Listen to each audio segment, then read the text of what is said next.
Hello বন্ধুরা, study motivation YouTube চ্যানেলে তোমাদের সকলকে স্বাগত। আজকের আলোচনার বিষয় হলো বাংলা অনুচ্ছেদ রচনা বর্ষাকাল। বাংলাদেশের 6 ঋতুর মধ্যে বর্ষাকাল দ্বিতীয় ঋতু। এই সময় আকাশ মেঘে ঢাকা থাকে।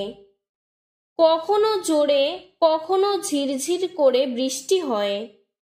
নদী, খাল, বিল, পুকুর বর্ষার জলে ভরে ওঠে। কখনো কখনো পথঘাটে বা মাঠেও জল জমে যায়। বর্ষাকালে কৃষকেরা ধান চাষ শুরু করেন। গ্রীষ্মের অসহনীয় কষ্টের পর বর্ষার জল পৃথিবীকে শীতল ও শস্য শ্যামলা করে তোলে।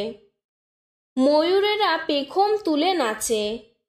ব্যাঙ সুর করে ডেকে চলে। বর্ষাকালে আকন্দ, কেতকী, জুঁইফুল ফোটে। বর্ষাকালে অতিরিক্ত বৃষ্টি অনেক সময় বন্যার সৃষ্টি করে।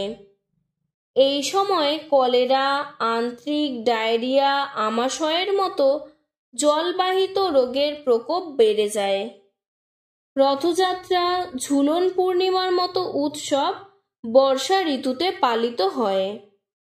আজকের ভিডিওটি এতটুকুই। তোমাদের যদি ভিডিওটি ভালো লেগে থাকে তাহলে লাইক করে চ্যানেলটিকে সাবস্ক্রাইব করে দেবে। ধন্যবাদ।